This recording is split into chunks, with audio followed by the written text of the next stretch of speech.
Messi se venge de Mohamed Salah contre Carragher avec une gifle inattendue, un message incompréhensible. Une offre de 70 millions et une réponse forte du FC Barcelone. Comment un malentendu dans la direction de Manchester City a failli amener Messi à l'Etihad? Messi concourt pour un prix historique pour la première fois de sa carrière. Messi en tête et Mbappé se rapprochent, ceux qui ont le plus marqué contre Manchester City en Europe. Réaction inattendue de Haaland sur Messi et sa supériorité sur Cristiano. Et avant de commencer, n'oubliez pas de nous dire dans les commentaires, Messi peut-il gagner le Ballon d'Or? Et si vous suivez le FC Barcelone, n'oubliez pas de vous abonner à la chaîne et de liker et partager. Messi se venge de Mohamed Salah contre Carragher avec une gifle inattendue, un message incompréhensible. Jamie Carragher continue d'afficher son hostilité envers les grandes stars du football, ce qui apparaît clairement dans ses déclarations répétées attaquant sans relâche les joueurs les plus importants. Sa dernière attaque visait Mohamed Salah, ailier de Liverpool et de la sélection égyptienne, lorsqu'il affirma que le « pharaon n'est pas plus grand que Liverpool », allant jusqu'à qualifier sa période avec la sélection de la pire de l'histoire après avoir été maître de l'Afrique. Mais ce n'était pas limité à Salah. Le défenseur anglais possède un long passé de critiques acerbes et injustifiées qui l'ont rendu impopulaire auprès des stars. Il semble que Carragher ait tourné ses attaques vers les plus grands noms, sa carrière médiatique révélant une série de critiques répétées envers les meilleurs joueurs du monde, notamment Lionel Messi. Le plus étonnant, c'est que ces attaques ont poussé Messi, connu pour son calme extrême et son indifférence aux critiques, à sortir de son silence et à répondre de manière totalement inattendue, après avoir été provoqué jusqu'au point d'envoyer une insulte directe au 8 fois Ballon d'Or. Messi envoie un message furieux à Carragher quelques heures avant de remporter le Ballon d'Or. La légende de Liverpool, Jamie Carragher, a révélé les coulisses d'un message furieux reçu de l'Argentin Lionel Messi. Ce message est arrivé après que Carragher a critiqué les performances de la star mondiale durant son passage au Paris Saint-Germain, affirmant également que le PSG ne gagnerait pas la Ligue des Champions avec l'Argentin. Lors de son apparition dans le studio de CBS pour analyser la Ligue des Champions, Carragher a raconté l'histoire, expliquant qu'il avait déclaré la saison dernière que le PSG ne remporterait pas la compétition avec le trio Messi-Neymar-Mbappé, et que les faits, selon lui, ont confirmé son analyse. Kate Abdo, présentatrice du studio, a relancé le sujet. Nous voulons comprendre toute l'histoire. Tu l'as tellement énervé qu'il a décidé de t'écrire personnellement. Carragher a répondu. Des semaines après mon analyse, j'ai trouvé un message de Messi sur mon téléphone. Au début, je pensais que c'était un faux compte, mais c'était bien lui. J'ai essayé d'utiliser Google Traduction pour comprendre le message en espagnol, sans succès. Et le lendemain, il a gagné le Ballon d'Or. Je l'ai félicité, mais il n'a pas répondu. Le choc. Messi l'a traité de « âne ». La grande surprise est arrivée lorsque Kate Abdo a révélé la traduction du message en direct, confirmant que Lionel Messi avait écrit à Carragher un seul mot direct, « âne ». La réaction spontanée de Messi avait un côté amusant, mais elle reflète aussi l'agacement causé par les critiques incessantes de Carragher envers les grandes stars, de Messi à Mohamed Salah, dans une série qui semble sans fin. Carragher a même divulgué le message par erreur, car il ne connaissait pas son vrai sens. Après que Carragher est revenu critiquer Mohamed Salah de manière négative, malgré ses chiffres et ses titres durant les 8 dernières années, où il a remporté tous les trophées possibles et ramené Liverpool au sommet, les supporters ont ressorti le message de Messi pour prouver que Carragher déteste simplement les stars. Une offre de 70 millions et une réponse forte du FC Barcelone. Comment un malentendu dans la direction de Manchester City a failli amener Messi à l'Etihad? Il y a 15 ans, Manchester City admirait tellement le FC Barcelone, qui dominait tous les adversaires, qu'il a cherché à reproduire la même structure organisationnelle. Le club a commencé par nommer Ferran Soriano comme directeur général et Xique Begiristain comme directeur sportif, avant de réussir enfin à recruter Pep Guardiola comme entraîneur. Il ne manquait qu'une seule pièce, Lionel Messi. Et l'Argentin a failli signer par erreur au début du projet soutenu par Abu Dhabi. Depuis l'arrivée de Guardiola à Manchester City en 2016, les spéculations se sont multipliées sur sa volonté d'arracher Messi au Barça et de l'amener à l'Etihad. Pendant sa première saison, Guardiola a dû nier plusieurs fois les rumeurs selon lesquelles il aurait tenté de recruter Messi, ainsi que Neymar et Sergio Busquets. Messi a été le plus proche d'un retour auprès de Guardiola à l'été 2020, lorsqu'il a informé le Barça via un burofax qu'il souhaitait partir et a rencontré son ancien entraîneur chez lui, avant de finalement décider de rester en Catalogne. Messi a de nouveau été proposé à Manchester City en 2021 lorsqu'il a dû quitter le Barça en raison des problèmes financiers du club, bien que le Paris Saint-Germain ait montré un intérêt plus fort. Mais lors d'aucune de ces occasions, City n'a présenté une offre concrète pour le joueur argentin. Manchester City n'a contacté Barcelone qu'une seule fois au sujet d'un transfert de Messi, en 2008, quelques jours après l'acquisition du club par Abu Dhabi United Group et avant que Messi ne remporte son premier ballon d'or. Mais cette offre a provoqué une grande confusion à Barcelone et même à Manchester City, car elle avait été envoyée par erreur dans l'euphorie provoquée par l'arrivée de nouveaux investissements milliardaires. Messi concourt pour un prix historique pour la première fois de sa carrière.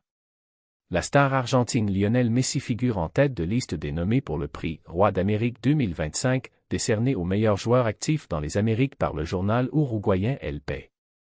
Le quotidien, fondé en 1914 et basé à Montevideo, a révélé la liste des principaux candidats. Ce prix prestigieux a été créé pour la première fois en 1971. Messi remportera-t-il le titre de Roi d'Amérique pour la première fois? Messi est en compétition avec ses compatriotes Ángel Di María et Leandro Paredes, joueurs de Rosario et Boca Juniors, ainsi qu'avec l'Uruguayen Giorgian de Arrascaeta, Flamengo, le Brésilien Vitor Roque, Palmeiras et d'autres. Messi, 38 ans, n'a jamais remporté ce prix puisqu'il a passé toute sa carrière en Europe. De plus, le prix était auparavant réservé aux joueurs sud-américains, mais il a été élargi cette année à tous les joueurs actifs dans les Amériques. Le journal dévoilera également l'entraîneur de l'année, l'équipe type et d'autres distinctions. Le vote est réservé aux journalistes du continent américain, et leur nombre ne sera pas inférieur à 250. Carlos Tevez et Zico sont les joueurs les plus titrés avec 3 récompenses chacun. Le vainqueur de la dernière édition, 2024, a été le Brésilien Bruno Henrique grâce à sa saison remarquable avec Botafogo. Messi et une saison historique avec l'Inter Miami en 2025. Messi a mené l'Inter Miami à remporter la MLS pour la première fois de son histoire. La star gauchère a inscrit 35 buts et délivré 23 passes décisives, soit 58 contributions au total, un record absolu dans une seule saison dans la compétition. Il a également remporté pour la 2e année consécutive le titre de joueur de la saison en MLS, établissant un nouveau record en devenant le premier joueur à remporter ce prix 2 années de suite. La MLS s'est achevée et Messi entame désormais ses vacances annuelles avant de commencer les préparatifs pour la nouvelle saison, qui débutera en début d'année et se terminera en fin d'année. Avant l'arrivée de Messi, l'Inter Miami n'avait remporté aucun trophée. Aujourd'hui, avec lui, le club compte déjà 3 titres, dont celui de champion de la MLS 2025. Messi en tête et Mbappé se rapprochent. Les joueurs qui ont le plus marqué contre Manchester City en Europe. Les amateurs de football du monde entier attendent avec impatience le grand choc européen qui opposera aujourd'hui le Real Madrid à son invité Manchester City au stade Santiago Bernabéu, dans le cadre de la 6e journée de la phase de groupe de la Ligue des Champions. Une rencontre qui a toujours un caractère particulier entre deux équipes dont l'histoire récente est remplie d'intensité et de rivalité, et qui devrait être l'un des matchs les plus forts de cette phase de groupe de la Ligue des Champions cette saison. Le Real Madrid compte sur son excellent bilan face aux clubs anglais au Bernabéu, ainsi que sur la grande forme de ses attaquants, notamment Kylian Mbappé, auteur de statistiques remarquables depuis le début de sa première saison avec le maillot madrilène. De son côté, Manchester City, sous la direction de Pep Guardiola, cherche à obtenir un résultat positif qui renforce sa position dans le groupe et lui donne un élan important avant la phase à élimination directe. L'équipe anglaise sait à quel point il est difficile de jouer au Bernabéu, mais elle mise sur son style équilibré et la capacité de ses joueurs à contrôler le rythme du match, ce qui rend ce choc attendu totalement ouvert entre deux géants européens. Le joueur qui a le plus marqué contre Manchester City dans son stade. Lionel Messi, ancien joueur du FC Barcelone et actuel joueur de l'Inter Miami, est en tête de la liste des joueurs ayant le plus marqué contre Manchester City dans son propre stade en Ligue des Champions, avec 5 buts. En 2e position arrive Kylian Mbappé, joueur du Real Madrid et ancien du Paris Saint-Germain, avec 4 buts. Un commentaire inattendu de Haaland sur Messi et sa supériorité sur Cristiano. Dans l'un des moments ayant provoqué le plus grand buzz mondial dans le milieu sportif, le Norvégien Erling Haaland, l'attaquant qui incarne la puissance de la nouvelle génération et le symbole du Manchester City moderne, s'est longuement exprimé au sujet de la légende argentine Lionel Messi, après le nouveau exploit que ce dernier a ajouté à son palmarès doré en décrochant le prix Landon Donovan du meilleur joueur de la MLS en 2025 pour la deuxième année consécutive. Et, fait rare venant d'un joueur jeune au sommet de son avenir, Allan n'a pas hésité à ouvrir l'alphabet footballistique entier pour expliquer pourquoi, selon lui, ce que Messi réalise aujourd'hui ressemble à une redéfinition du sens du football et non à une simple continuité de la carrière d'un grand joueur. Le début des propos de Allan, je ne comprends pas comment il fait ce qu'il fait. Allan a déclaré d'une voix calme mêlée à une admiration sincère. Je suis un joueur professionnel, je vis chaque jour au plus haut niveau d'entraînement, et je sais ce que signifie entretenir son corps et rester au sommet, mais ce que fait Messi maintenant? Cela n'existe pas dans le monde des humains. Messi ne joue pas, Messi écrit de nouveaux chapitres dans le livre du football. Il a exprimé son étonnement face à la capacité de Messi à maintenir ce niveau à 38 ans, affirmant que l'âge n'est plus pour Messi un obstacle, mais un point fort. Il a dit: quand un joueur approche de 35 ans, il commence à décliner naturellement, sauf Messi, comme s'il entamait une nouvelle phase. Plus il vieillit, plus il devient dangereux, plus son empreinte grandit, comme s'il voulait nous prouver que nous avions mal compris le concept d'âge. La saison légendaire, 74 contributions au but, et un leadership mondial. Allan a fait une pause avant de sourire. 74 contributions de but en une seule année? Ce nombre est incroyable, pas seulement en MLS mais dans le football mondial. Il poursuit. Que Messi dépasse Mbappé, Harry Kane et des joueurs qui ont 12 ans de moins, cela suffit pour que le monde entier respecte cet homme, même sans le voir jouer. Puis il ajoute: le fait que mon nom figure parmi les joueurs que Messi a surpassés cette année me permet de voir les choses plus clairement. Nous appartenons à une nouvelle génération, toujours en train de parler de puissance, de vitesse et de transition, mais Messi rend tout cela insignifiant quand il touche le ballon. Son départ de l'Europe ne le diminue pas. Allan aborde un point ayant suscité un débat mondial. Il y a ceux qui pensent que le fait que Messi ne joue plus en Europe signifie que sa valeur diminue, mais je ne vois pas les choses ainsi. Messi n'est pas un joueur influencé par les ligues, Messi est celui qui élève le niveau de n'importe quelle ligue. Il ajoute: la MLS n'est pas une ligue faible comme certains l'imaginent, mais même si elle l'était, l'équation reste la même, Messi offre ce qu'aucun joueur ne peut offrir. Où qu'il aille, il restera le meilleur, parce que son niveau dépasse celui de la compétition. Le Ballon d'Or, et Messi qui ne finit jamais. Allan s'attarde longuement sur le Ballon d'Or. Si tu me demandes qui mérite le Ballon d'Or maintenant, cette année, dans cette génération, je dirais que Messi reste le favori. Pas parce que c'est un grand nom, mais parce qu'il offre des chiffres que personne d'autre n'offre. Il évoque aussi la possibilité que Messi gagne la Coupe du Monde 2026. Imaginez. Messi à la Coupe du Monde 2026.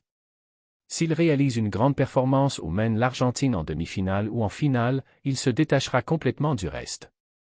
Il sera le premier joueur de l'histoire à concourir pour le Ballon d'Or sur 3 décennies différentes, de 2009 à 2026. Rien que cela mérite un prix spécial. La comparaison avec Ronaldo est la lumière de la vérité. Dans la partie la plus audacieuse de ses propos, Allan aborde la comparaison avec Cristiano Ronaldo. J'ai beaucoup de respect pour Ronaldo, et tous les joueurs de ma génération ont appris de lui, mais la comparaison aujourd'hui est plus simple. Messi continue d'innover chaque saison, tandis que d'autres joueurs, malgré leur immense valeur, passent de longues périodes sans titre. Il ajoute clairement: le football est honnête, les chiffres sont clairs. Ronaldo, ces 3 dernières années, n'a remporté aucun titre officiel. 13 compétitions jouées sans se couronner. Ce sont des faits. Il poursuit.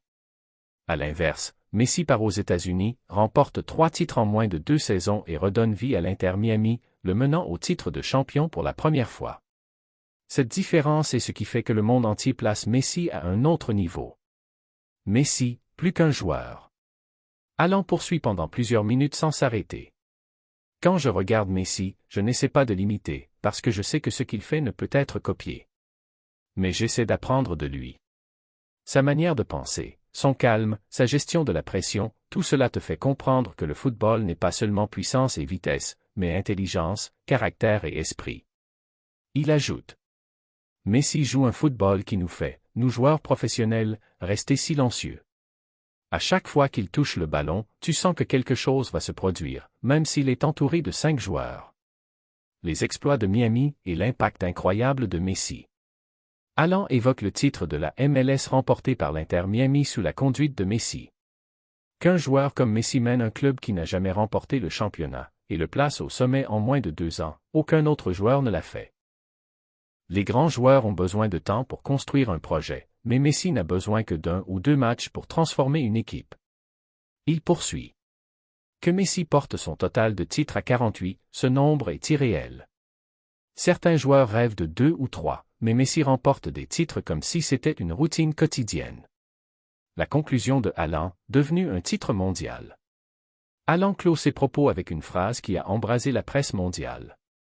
Nous jouons au football, mais Messi écrit Histoire du football. Voilà la différence. Voilà pourquoi chaque génération, peu importe l'évolution du style de jeu, reste incapable de dépasser ce qu'il offre. Il ajoute.